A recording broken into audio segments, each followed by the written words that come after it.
Hey everybody, John Mark here. A special breaking news edition of Mark My Words today. There are riots in Paris, and I'm going to tell you what it means for both Europe and America. And I'm also going to use it as an opportunity to teach 3 very important lessons about politics in general and about our current situation and how we can and will come out of it. People are rioting in Paris. The French people are pissed. The media, which is untrustworthy, is saying it's largely because of a gas tax hike. I'm sure that's part of it, but I can tell you there's a lot more to it than that.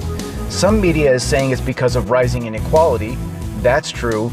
The French people are pissed about a lot of things, as are regular people all over the Western world. And these riots in France are emblematic of something that's happening all over the West, which is that regular people are pissed at their leaders. So let's analyze what's going on here and what this means for both Europe and America. There are 3 very important points I want to make to you today. First, democracy, specifically full franchise democracy where everybody gets a vote, contains the seeds of its own destruction. I'm going to explain to you why that is. Second, all over Western Europe and in America, the regular people have figured out that their leaders don't care about them at all. In other words, the stage is set for revolutions all over the Western world. And third, and this is very important for us in America in particular, these riots in France illustrate how fragile the establishment's power truly is. French police taking their helmets off, essentially saying, we don't want to fight against our own people. Macron wants to meet with the leaders of the Yellow Vest protesters. Folks, as Kurt Doolittle said recently on Facebook, state power is an illusion. In other words, the entire enforcement mechanism of the establishment is the police and the military. And they will, yes, to a point, fight to maintain order. But at the end of the day, they're regular, everyday people, and they relate far more to the regular, everyday people than to the elites. And thus, the elites cannot use the police and the military to do everything that the elites would like them to do to us, because the police and the military will simply refuse to do it to that extent. And this is especially true in America, where the population, especially the right-wing grassroots, is armed to the teeth, and most of the military and police rank and file are part of the grassroots right. Of course, this is not even to mention that it's easy to overwhelm the police and military just by causing chaos. So let's start with my first point here. Democracy, specifically full franchise democracy where everyone gets a vote, is a failed system. We have seen this repeatedly in history. We have been indoctrinated that democracy is the greatest thing ever. It is not. There is a very good reason our founding fathers did not set up a democracy where everyone got a vote. So let's examine why this system always inevitably fails, and we can do that just by examining what's going on right now in the Western world. I'm just going to give you a few simple points here, and you're going to see how they all work together. Number 1, leftist instinct people want free stuff. And there are a lot of leftist instinct people. There are enough leftist instinct people among white people of Western European descent to cause problems. And of course, they've latched onto the strategy of just importing millions of leftist instinct people from the third world. The leftist instinct exists. Scientifically speaking, it is an instinct. It is an intuition, as Jonathan Haidt puts it. And these people want free stuff. That's their instinct. They either want free stuff or they want to take stuff from productive people and give it to less productive people or unproductive people. That is an instinct. You could call it the female reproductive strategy. As I explained in a previous video, left instinct people are cognitively female. All right, so that exists. That's something that we have to deal with in a large number of people. Number 2, democracy where everyone gets a vote unleashes this leftist instinct in society.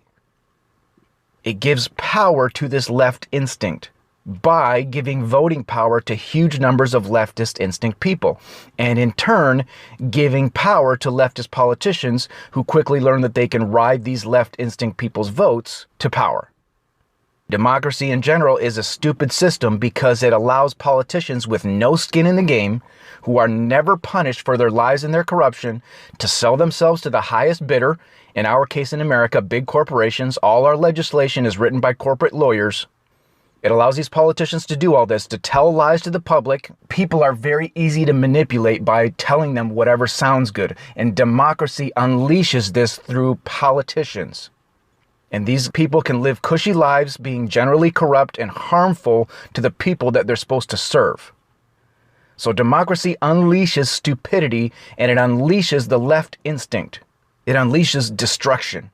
This is why our founding fathers did not create a democracy where everyone could vote. They said if you give everybody a vote, they'll vote themselves free stuff from the treasury, and your republic will be toast. That's a rough paraphrase. The first factor that we're dealing with democracy is that it unleashes the leftist instinct. It also allows things like what happened in 1913, where the bankers essentially took over America with the Federal Reserve Act. And of course, the bankers took over Europe long before that. These bankers, for example, and elites can tell people things and the people can't see through it. See, the banking scam is very simple, but they couch it in complicated language, so the average person doesn't understand that it's a scam. But in any case, democracy allows this kind of thing. So the bankers took over America. So now we have two destructive forces acting in concert to make the average, productive, honest, regular working person's life difficult. The banking scam and the left instinct scam. It's a spiral of two destructive forces, and this spiral makes life artificially hard for the average working person. And it's in strong effect throughout the Western world. Most people don't fully understand it, but they just have this feeling. They know something is wrong. Why is life so hard? Well, it's so hard because you're a debt slave, unnecessarily, to bankers. You're paying way more of your income to debt than you should because the system is a scam. They bring money into existence out of thin air and charge you interest on it, high levels of interest. They should not be allowed to do that. It's very simple to fix. And I'm not saying you could eliminate debt completely, but you could pay off your home in, say, 10 years, 15 max, instead of 30. And then you talk about automobile debt. That would be much lower. All sorts of debt would be drastically lower if we had a sound money system. And I'm not going to get into the details of it. I'm not talking about gold standard. I'm talking about just not charging people interest on money created out of thin air as a for-profit model. I have no problem with profits. I do have a problem with usury as a profit system. That's already too much explanation. I'm going to keep going. The bottom line is people's lives are hard because they're debt slaves and because our system of government was too weak to stop elites from becoming corrupt parasites and too weak to stop our underclass from being thieving parasites. The regular, honest, working person is being sucked on by parasites at the top of society and at the bottom, from the left, from the elites. That's a double spiral hitting the regular person. The banking scam and the left instinct, which is parasitical on honest working people. Not only do we have that, but we also now have a third destructive force in effect over the last few decades, which is really hitting home hard now, and that is the importation of millions of people from the third world. Not only does this bring conflict because these people are very different than Western Europeans in many ways, but they're also largely underclass, meaning low IQ. They bring with them a lot of underclass behaviors because underclass gonna underclass. It's just too much non-white underclass. And a lot of these people don't assimilate. It's very different than a bunch of Europeans moving from Europe to America to join other Europeans. So this mass migration of people with different skin color, which matters, by the way, you can pretend it doesn't matter, but it does, and different culture and different language and low skills and a lot of underclass behaviors that come in and crime and terrorism, which is low statistically in the number of people that it hurts, but it has very high emotional impact. And these people come in and they take over huge sections of cities and commit a lot of crime and do things that people don't like and make people feel unsafe and make people move far out into the suburbs to feel like they can be safe. This imposes tremendous costs on the people of Western European descent. And then now you have a triple spiral: banking scam, leftist stupidity, and third world invasion. And of course, this immigration issue is part of something even bigger, which is the globalist attitude of the elites. See, elites benefit from scale. The more scale they can get, the more power they have. So they always try to extend the scale of what they're ruling over. It's the same dynamic as a CEO wanting to buy other companies, not just for the profit and to eliminate competitors, but also because then the CEO is in charge of a larger company and can demand a higher salary. So elites always want to grow the scale of what they're ruling over. They always want fewer barriers, more interconnectivity, all this. So they're globalists. But the problem is most regular people don't want this because it doesn't benefit them. Because this globalism thing means that leaders of a group of people are not looking out for their people. Most people don't want to live around huge numbers of people that are not like them, or have other groups of people far away from them making decisions about their lives, like the European Union tries to force on the people of Europe. Sometimes people buy into globalism for a while because it sounds good, but just like with leftism, when the consequences come home to roost, they don't like it very much. See, a lot of these people rioting in France, it seems like a mix of left-wing people and right-wing people. But the left-wingers that are rioting, they're doing the same thing as the Venezuelan people. They vote these moron leftists into power, and then they complain when they raise taxes. Well, what the hell did you expect? They're not good at math, and they just know something is wrong, and they're angry. These people buy into leftism, they buy into globalism, but then when it comes home to roost, they're not happy about it. So this is why it's easy to predict that the European Union will fail and will most likely eventually break up completely. You just can't ignore human nature and completely cast aside what most people want, like these elites are trying to do. They're just not going to get away with it. So now we have a quadruple spiral in the Western world: banking scam, left instinct, third world immigration, and globalism. We could also add in a fifth factor, which is that in America and Europe, white men in particular are really pissed because they are discriminated against openly by affirmative action. The entire politically correct culture, which is enforced by all the institutions, is openly hostile to white men. And because feminism has screwed up the sexual market, and in some ways the economic market for white men as well, and I don't have time to explain all the details here, but there are millions of white men that are very, very angry. And if you look in history, when there is a large number of excess males who feel they are left out of society, you very often get a revolution. So now we have a 5-factor spiral: banking scam, left instinct problems, third world immigration, globalism, and feminism. None of this is good for the average person, regardless of the extent to which the average person understands it. People understand it to different extents. The hard right understands all of it, cause and effect.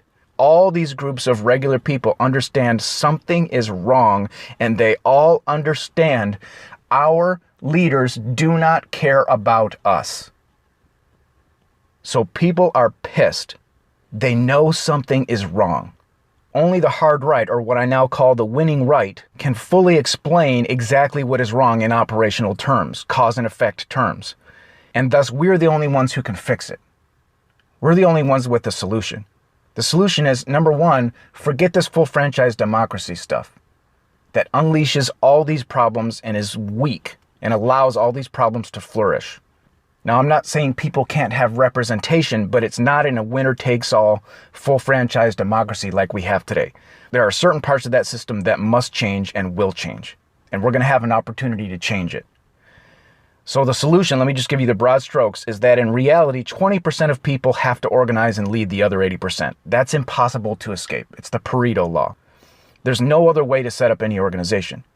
And then another reality is that there are people at the bottom of society who have low IQs, can't contribute much by their own merit, and they're going to want freebies and handouts. In other words, they want to be parasites too. And then you have a lot of left instinct, cognitively female people with even average or high IQs, and their left instinct, so they're in favor of theft and parasitism off of productive people as well. So the key to stopping your society from slowly rotting into hell is to stop all these groups of people from being parasites. You have to stop the top from being parasites, you stop the bottom from being parasites, and you stop the left instinct, cognitively female people from being parasites. The way you do that is a governmental system called propertarianism, which just has a few innovations. It's very similar to the original Constitution of the United States. It completes what the Founding Fathers were trying to do, which is exactly what I just described, creating a system for people to succeed on their own merit without being mooched off of by everybody. So it completes the Founding Fathers' vision. It's largely based on the Founding Fathers' original Constitution, but it has some innovations to deal with leftism based on information that we have now from the last 200 years of history that the Founding Fathers did not have. So I'm going to explain that in future videos. Now, how do we actually get to where we can implement something like that? Well, this is what I'm telling you. There's going to be a war in America. Maybe in Europe too, though I won't talk about that as much because I don't know as much about it. I personally advocate for peaceful separation, but I also know that's not likely to happen. So we have to prepare for a civil war. Because eventually, very soon, the right wing is not going to be able to win any more elections in America, and the left is going to win every election from then on just because of non-white immigration. And when the pain of leftist rule becomes unbearable, and maybe before that, the 80 million committed conservatives who have almost all the guns in America are going to get out their guns, and there's going to be a war because the right wing is going to refuse to be ruled by social justice warrior commies. So now I'm getting to the second and third points I want to make today. Second point, if you set out to analyze how a civil war in America would likely play out, and I'm going to do future videos on this where I do in-depth analysis, but one key thing to understand is that even though a civil war would be basically left versus right, many people on the grassroots left are also very pissed at the elites. It's not just the grassroots right that's pissed at the elites, it's also many people on the grassroots left. Think about the last presidential election in America. If Hillary wouldn't have cheated, in a fair election, Bernie probably would have won the Democrat nomination. And we would have had two outsider candidates, one for each major party. Hillary was the establishment choice, and both major parties lifted a huge middle finger to the establishment. There were protests by Bernie people throughout the Democrat Party convention. These people know that Hillary is owned by the establishment and the elites. So you've got roughly half the left side of the political spectrum and 80 to 90% of the right side of the political spectrum, as far as the regular people go, are majorly pissed at the elites. And the reason this is so important is that the right wing is going to win in a civil war scenario, as I'll explain in detail in future videos. The left establishment has basically no chance. So the question is, what do we do after we win? Well, either the right wing is going to rule over all of America, or the right wing is going to have the upper hand in negotiations for a separation of America into two or more separate nations. Now, if it's the former, if the right wing rules over all of America, this is what I want you to see here. The right wing can quell a huge portion of any resistance to us just by fixing the elite parasitism problem. Because even though the left instinct people don't really understand the problems that their left instinct cause, they do understand that the elites don't care about them. And when we implement policies that eliminate elite parasitism, for example, we eliminate the banking scam so that people can pay off their homes in, say, 10 years, 15 max, instead of 30, things like that, right there, that's going to quell a lot of resistance. Because if we fix a lot of the problems for them that the elite are causing and have a messaging of the elites cannot screw us over anymore, many leftists are not going to resist that very hard. I mean, how can they put up any real resistance anyway? They don't believe in guns. But you see my point. Now, I'd just as soon not have to rule over any leftists at all. Because if we rule over them, we have to constantly deal with their crap. And propertarianism knows how to deal with it, that's for sure. So we could do it, but it's a pain. So the trade-off is, do we want more land and have to deal with ruling over leftist instinct people, or do we want a bit less land and not have to deal with leftist instinct people at all? Just let them have their own little areas where they can illustrate to all the world and to our descendants what Venezuela and Brazil 2.0 look like. We can show our descendants the stark contrast between a leftopia diversitopia, LOL, and a rightopia, which will for the most part be a whiteopia. So that's my second point. Regular people all over the West, regardless of political persuasion, have figured out that their political leaders and elites don't care about them, and in fact are an outright enemy. And this is largely because of the internet. It's the same dynamic as happened with the Protestant Revolution and Reformation against the Catholic Church back in the day. The Catholic Church was very corrupt, and the revolution against that corruption was enabled by the invention of the printing press, which allowed information to be spread much more quickly than before. And it was information not completely controlled by the elites. It's the same dynamic we're seeing in Western civilization today. We have the internet. We have more information. We see through the lies of the politicians and the elites to varying degrees. So we are pissed, and this is very, very good. Finally, my third point is this, another very important one. These riots in France illustrate how fragile the establishment's power truly is. I mean, these people in France, they just went around burning and destroying a bunch of stuff, which is easy to do. And a few days later, Macron wants to meet with their leaders to figure something out. Now, of course, Macron is not going to do anything that's really going to fix anything because he can't, because the people that own him don't want him to. So this is not going to end here. But what I want you to see here is the police and military of the United States and Europe are not set up to deal with a mass revolt by their people. They're set up to do basic curbing of crime. There are only 2 million people in the entire United States military, and many of them are tied up overseas. Even if they came back to the mainland to try to help and contain a mass revolt and keep order, most of these 2 million people are not just free to go patrol the streets. They have to man stations. They have to maintain international defense. And the police are only set up for bare minimum patrolling and containing everyday crime. Of course, the exceptions to this in the United States are Washington, D.C., which is kind of a militarized fortress because it has to be, and New York City, which has more police. But even those cities are extremely vulnerable to having their services cut off. The electricity goes out. These systems are fragile. That's what you have to understand. Everything's dependent on just-in-time supply chain, which is easy to disrupt for somebody that wants to disrupt it. Then you add in the factor that most of these military and police, as human beings, relate far more to the everyday person than to the elites. They'll work to maintain order to a point, but when it becomes an obvious choose a side between the elites and the regular people, and the military and police sense that they're actually in more danger from the regular people than from the elites, and they sense that the tipping point has been reached, well, they already relate more to the regular people anyway. So at the end of the day, elite establishment power is an illusion because it's entirely dependent on the police and military, who in today's Western world are just like everybody else. They have figured out that the elites do not give a shit about them. Look at the police in France taking off their helmets in front of the yellow vest protesters, basically saying, we don't want to fight against our own people. All it took was some rioting and destruction, tapping into the anger people feel toward the elites. Now, I don't know all the circumstances around this video that you're seeing there or the picture where they're taking off their helmets, but even if I'm misinterpreting that and other people are misinterpreting that, all the basic points I'm making are still true. Now, on top of all of this, you add in the factor in the United States that most of the military and police are part of the grassroots right. They're just not going to go around shooting and jailing right-wing people or confiscating their guns. That's yet another factor. The right wing in America has 400 million guns. 19% of Americans identify as committed conservative. Another 6% identify as hard right.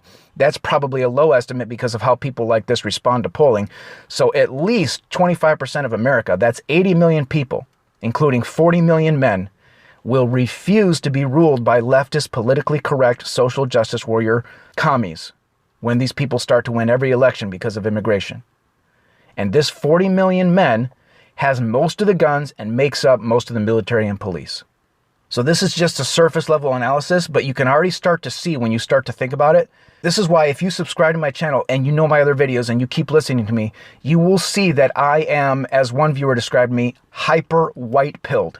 White-pilled being very encouraged about our situation. Black-pilled would be very discouraged about our situation. I'm hyper white-pilled because I've done the analysis. We are going to win, folks.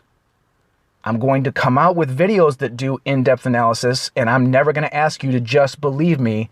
But folks, the American government has had their analysts run Civil War scenarios hundreds of times, and the grassroots right wing wins every time.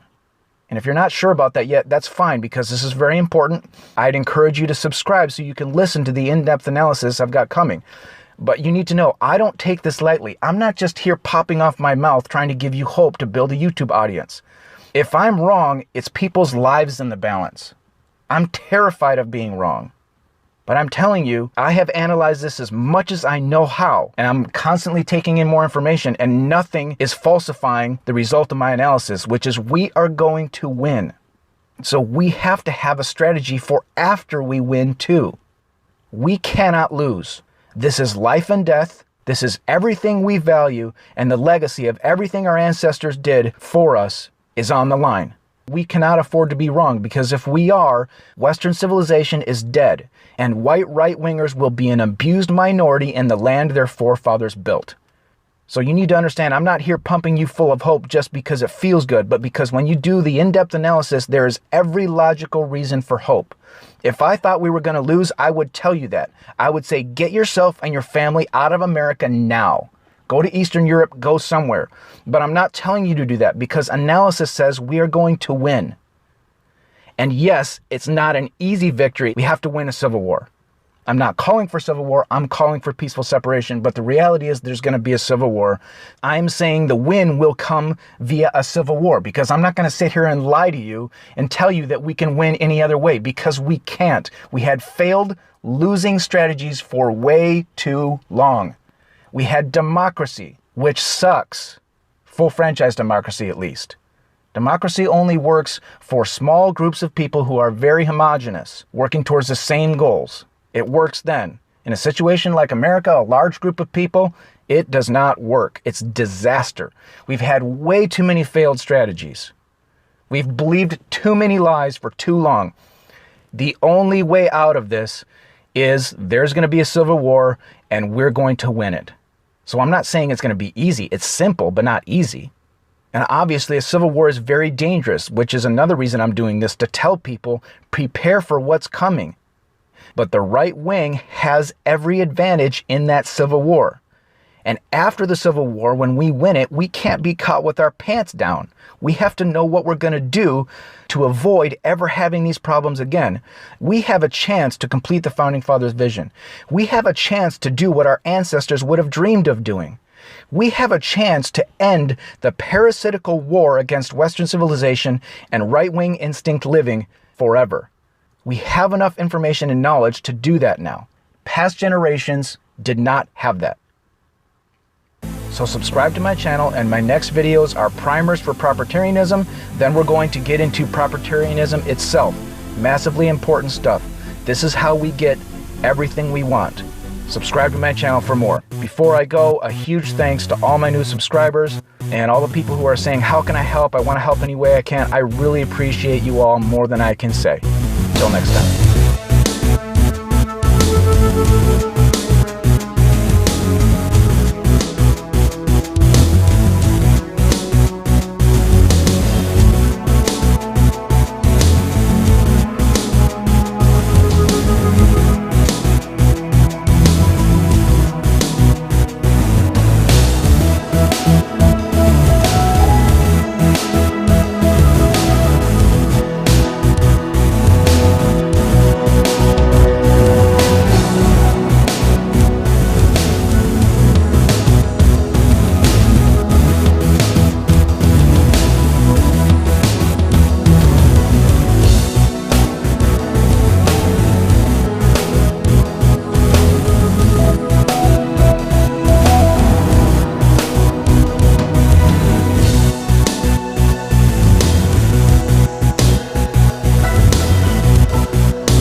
How much longer do we want to play trench warfare with the left? How many more times are we going to have to fight this battle? You know what my answer is? 0. 0 more times. This is going to be the last time. And if that doesn't get you excited, I don't know what will.